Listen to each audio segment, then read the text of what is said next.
Salut tout le monde, on se retrouve aujourd'hui pour la 15e vidéo du calendrier de l'Avent. On avance, on n'est plus qu'à 9 jours du réveillon de Noël. Je ne sais pas vous, moi personnellement, je ne me suis toujours pas attelée au cadeau, ça commence à me faire un peu peur, je l'avoue. Mais bon, peut-être bientôt, peut-être très bientôt, mais il va vraiment falloir que je m'y mette. De toute façon, rien de mieux qu'un livre pour cadeau. Moi j'avoue que ma wishlist continue d'augmenter et si je devais me faire des cadeaux à moi à Noël, je crois que ce serait vraiment des livres. On va pas traîner, on va commencer tout de suite avec la première catégorie, le tag. Aujourd'hui, la lettre c'est P pour préféré, ton endroit préféré pour lire. Alors, moi j'en ai deux. J'ai le fauteuil qui est là derrière moi, celui-ci. C'est mon Strandon de chez Ikea. Alors, confort au maximum. Le problème, c'est que j'ai pas forcément mon ambiance complète et tout. Par contre, c'est vrai que super bien installé. Tellement bien installé que des fois je pique un peu du nez parce que le confort est vraiment au top. Sinon, j'ai pris le truc depuis quelques mois de lire dans mon canapé. Je m'installe en longueur, j'étale mes jambes avec un plaid, mon coussin de lecture de chez Alice Dessine-moi les rêves et je lance souvent c'est des vidéos de jazz, vous savez des images de bar en fait avec un fond de jazz sur YouTube et ça m'accompagne pour mes lectures, des fois des soirées entières comme ça. Même des fois la journée, j'aime bien mettre ce fond de jazz là. Moi, mon endroit préféré pour lire, ça serait vraiment le fauteuil Ikea derrière moi et le canapé du salon avec un fond de jazz, peut-être des fois même une petite bougie, etc. J'aime bien. Une ambiance cosy pour lire, il n'y a que ça de vrai. On passe à la deuxième catégorie, l'auteur. Alors l'auteur du jour, c'est Fabio Micheli. Fabio Micheli, c'était l'invité d'honneur pour les Mines Noires 2017 et c'est donc là-bas que je l'ai rencontré. Ça a été une très belle rencontre, on a longtemps discuté aussi et il venait juste de sortir quelques mois auparavant Une forêt obscure et j'avais adoré. C'était vraiment une très très bonne lecture, un thriller qui me sortait. Alors, on va dire que ça a été un de mes premiers achats cadeau, parce que c'est ma maman qui me l'a offert à mon anniversaire en 2016. C'était un de mes premiers achats pour diversifier mes lectures. C'est vraiment arrivé au tout début de mon blog où j'avais que des lectures de Tillier, Chatham, Dan Brown avant et je n'osais pas acheter des nouveautés. Et première vidéo que j'ai vue sur internet, sur Facebook, c'était la vidéo de Séverine qui parlait justement d'une forêt obscure. Et je me suis dit, c'est l'occasion, vas-y, elle me donne envie, j'ai envie de l'acheter, j'ai envie de le lire. Et donc, je me suis fait offrir Une forêt obscure de Fabio Micheli. Et donc, j'étais ravie, évidemment, de pouvoir le rencontrer lors du Salon des Mines Noires en 2017. C'était une très belle rencontre et c'était une très très bonne lecture. Alors évidemment il écrit d'autres livres aussi, mais je ne vais pas trop m'étaler et je vais surtout vous parler de celui-ci. Dans celui-ci, la construction est vraiment très sympa. Fabio Micheli écrit ses livres comme des grosses tornades. C'est-à-dire qu'il va rafler très très très large. On va avoir plusieurs histoires différentes dans plusieurs lieux différents et plus l'histoire avance, plus ça se resserre, plus ça part en étau et d'un coup quand on est au centre c'est l'explosion. Tout pète, ça court dans tous les sens, on comprend plein de choses, il y a énormément de révélations et moi j'aime beaucoup cette construction. Ça a été une très très belle découverte pour moi à l'époque et j'avais beaucoup aimé lire ce bouquin. Alors, on est à Montréal avec Lucas qui diffuse sur le web des images d'animaux qu'il torture, puis celles de son amant qui l'assassine à coups de pic à glace. Pour enquêter sur une telle affaire, il faut un flic un peu borderline comme Louise Beaulieu. En Alaska, dans la petite ville de Juneau, 2 petites filles sont découvertes en état de choc. Pour comprendre, il faut un flic comme Carrie Callan qui va exhumer les vieux secrets et regarder le passé en face. Le point commun à ces 2 affaires, Daniel Singleton, un tueur en série. Du fond de sa cellule, il élabore le piège qui va pousser Louise à aller plus loin, toujours plus loin, jusqu'à la forêt de Tongass, là où le personnage corrode tout, là où les pistes se suivent, les deux enquêtrices vont se rejoindre. Donc c'est ce que je vous disais. Il ratisse très large avec des enquêtes qui paraissent vraiment très différentes et il resserre son étau pour arriver sur une explosion majeure sur la dernière partie du livre. Et ça, moi, j'ai adoré cette construction. Ça a été une très très bonne lecture. Alors, il a d'autres livres avec Louise Beaulieu. Il a d'autres romans avec elle et moi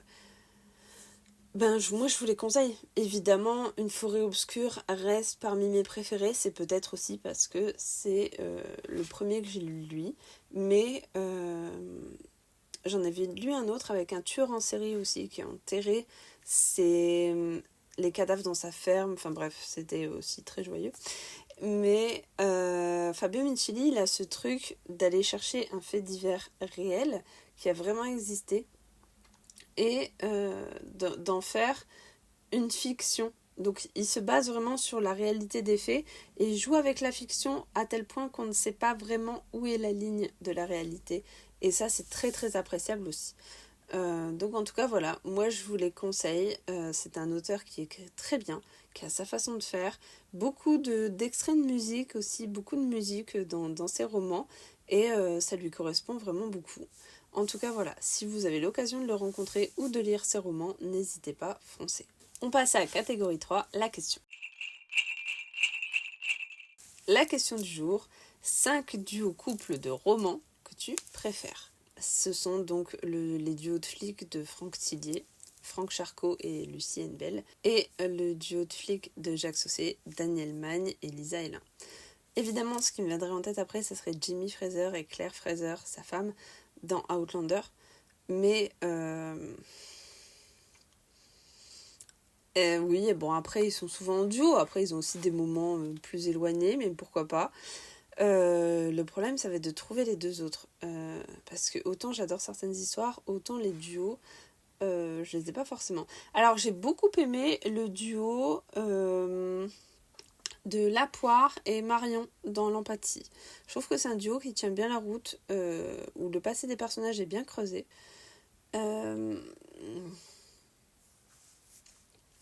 Il m'en manque un. Ça va pas être facile.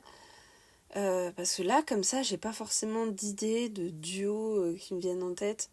J'aime beaucoup le duo que forment Max et Léon dans les Chroniques de Sainte-Marie, que je trouve, c'est un couple, mais leur histoire est très belle, leur façon d'être ensemble est très belle, et j'aime beaucoup le duo qu'ils forment. Après, Max, peu importe avec qui elle va être en personnage, ça fait toujours un super duo. Mais c'est vrai que le couple Max-Léon est vraiment sympa. Après, c'est tellement compliqué de vous sortir comme ça.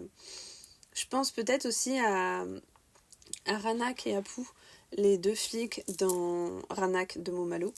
J'aime beaucoup aussi... je parlais de Cozy Mystery hier. J'ai beaucoup aimé le duo Love Day Rider. J'aime aussi...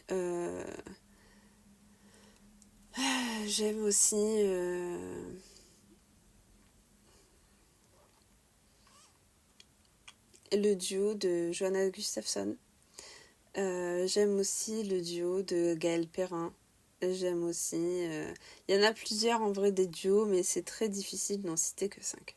On passe à la catégorie 4, le top 3. Top 3 un petit peu spécial aujourd'hui, c'est le top 3 des plus belles couvertures de livres que tu as dans ta bibliothèque. Alors, ça a été une catastrophe pour choisir. En vrai, à chaque fois que j'en prenais un, je me disais oh, il est trop beau celui-là. Ah ouais, non mais celui-là aussi et celui-là aussi. Et finalement, ça a été une catastrophe. Beaucoup de couvertures. Voilà, par exemple, j'en ai un devant les yeux et je me dis putain, celui-là, j'aurais dû le choisir parce que je le trouve vraiment très beau. Donc je crois que ça va être très difficile de se limiter à un top 3. Je vous avoue aussi que je voulais mettre Le Château des Animaux en BD pour la plus belle couverture, mais ça reste une BD et du coup je trouve que les couvertures de BD, on peut pas les classer de la même façon que les couvertures de romans, évidemment. Donc du coup, je vais vous en présenter quelques-uns. Et en vrai, je me dis que celui que j'ai là en face, je suis obligée de vous le montrer aussi. Alors, c'est un livre que j'ai acheté uniquement pour sa couverture, ou presque. On est à Londres, en 1983, ou presque. Armée de maigres indices, Suzanne part à la recherche du père qu'elle n'a jamais vu, mais sa source la plus prometteuse est en réalité une créature du monde magique qu'un libraire très spécial élimine sous son nez. Car les libraires sont avant tout les garants de l'équilibre entre le monde réel et le monde mythique, quand ils ne s'occupent pas de vendre des livres.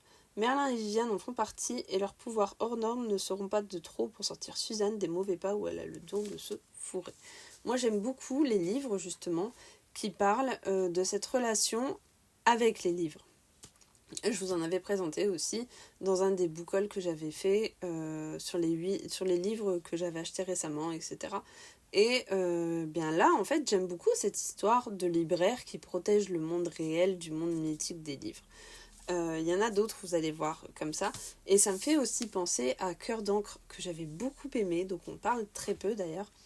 Cœur d'encre, où on était dans cette histoire où tout ce que la personne écrivait se déroulait. Donc on était sur cette histoire d'auteur, d'action, d'écriture. Et ça, j'aime beaucoup cette thématique-là. Je trouve que cette couverture est vraiment très très jolie. En plus, c'est un livre en hardback, donc vraiment très agréable à tenir en main. Ça, vraiment, c'est superbe. Je sais qu'il y a pas mal de livres en hardback. Je pense notamment à l'édition Nevernight qui sort là pour les fêtes de fin d'année. Elle est sortie en édition hardback aussi, limitée. Je pense aussi à Babel qui est sortie en édition limitée hardback. Et en fait, c'est tout à fait ce genre de livre que moi j'adore avoir dans ma bibliothèque. Je ne sais même pas si je les lirai un jour, mais ils sont superbes. Donc du coup voilà, je vous montre celui-là qui n'était pas prévu. J'ai aussi choisi de vous montrer les 10 000 portes de January, que je trouve très jolies. Alors en fait, les portes sont légèrement dorées par rapport à la couverture. Je sais pas si on le... Non, je pense pas qu'on le voit bien à la caméra. Mais les portes sont légèrement dorées. C'est très joli. L'effet est vraiment très joli.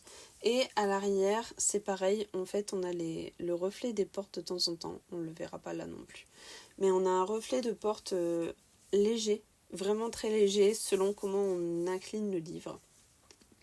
Et donc là, on est avec January qui est une découvreuse de portes. Et les portes emmènent vers un monde inconnu, un monde parallèle. Et il y a ce rapport aussi avec les livres où elle va découvrir un livre fascinant imprégné du parfum de l'aventure qui relate l'étrange histoire des 10 000 portes secrètes qui jalonnent le monde. Et du coup, encore une fois, j'aime ce rapport entre le livre et la réalité. Et je trouve que cette couverture est vraiment très très jolie. Et d'ailleurs, je crois que de base, je l'ai acheté comme pour ça aussi. Un autre dont j'adore la couverture, c'est La forme de l'eau de Guillermo del Toro, qui était sorti aux éditions Brajlon. Aussi en hardback, c'était une édition limitée. C'était à l'époque où j'étais en partenariat avec Brajlon et j'avais eu la chance de pouvoir le recevoir. Cette couverture est absolument superbe. Moi, je la trouve vraiment magnifique. Le jeu des couleurs, etc. C'est vraiment superbe. Je n'ai pas vu le film, mais par contre, j'avais adoré la lecture. Je l'avais trouvé vraiment très sympa. C'est très fantastique. C'est vraiment... c'est même... fantasmagorique, je pense. Il y a vraiment toute une histoire autour de cette relation avec ces deux êtres qui n'ont rien à faire ensemble. Et c'est vraiment superbe. Je voulais aussi vous montrer Contes de fées de Stephen King, même si je vous l'ai déjà montré. En vrai, non seulement le contenu a été pour moi quelque chose d'extraordinaire, mais je trouve que la couverture est absolument superbe. Elle est vraiment magnifique. Les personnages sont légèrement en surimpression par rapport au reste. Elle est douce. Les pavés, on les sent aussi au niveau du passage de la main. Qu'est-ce que c'est agréable ce genre de couverture. Vraiment, pour moi, celle-ci, ça a été une couverture qui m'a tapé dans l'œil et le contenu est tout aussi bon, donc c'est encore mieux. Et enfin, parce que j'ai pas trop triché non plus, les mémoires de la forêt, que je trouve les couvertures vraiment superbes. Donc celui-ci c'est le tome 2, mais j'ai les 3 tomes et je trouve que celui-ci, c'est plus dans mes couleurs. C'est vraiment les couleurs un peu automne, orangé, etc. Et c'est vraiment ce qui me tape le plus dans l'œil. Le tome 3 est sur le thème bleu et blanc avec de la neige. Très joli aussi. Mais voilà, celui-là, c'est vraiment celui que je préfère, je pense. Évidemment, il y en a énormément d'autres avec de très belles couvertures dans ma bibliothèque. Mais c'est tellement compliqué de se dire « Ah oui, c'est vrai, celle-là de couverture. Ah bah oui, mais finalement non par rapport à celle-là. » Donc voilà, je voulais en profiter pour vous en montrer quelques-uns. Un que vous avez déjà beaucoup vu, mais quelques-uns que peut-être je ne parle pas du tout. Et du coup, voilà, je trouvais ça cool aussi de pouvoir vous montrer des livres d'une façon différente. Et bien voilà, la vidéo est terminée. J'espère que vous avez apprécié aujourd'hui encore ce que j'avais à vous raconter. Et je vous souhaite de très bonnes lectures en attendant la vidéo de demain. Bye bye!